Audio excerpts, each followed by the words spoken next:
জানেন কি কেন সব দেবতার পুজোর আগে গণেশের আরাধনা করা হয়? পুরাণ অনুসারে এর পেছনে নানা গল্প প্রচলিত রয়েছে।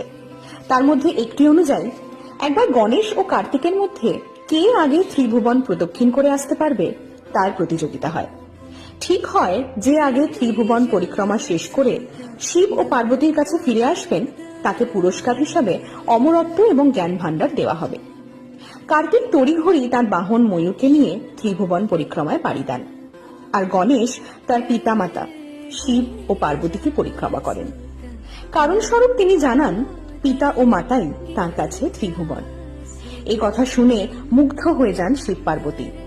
তার এই শ্রদ্ধা এবং তীক্ষ্ণ বুদ্ধির জন্য শিব পার্বতী তাকে অগ্রপূজ্য হওয়ার আশীর্বাদ করেন, আর সেই অনুযায়ী সকল পুজো এবং যে কোনো অনুষ্ঠানের আগে তাকে নিষ্ঠা ভরে পুজো করার রীতি প্রচলিত হয়।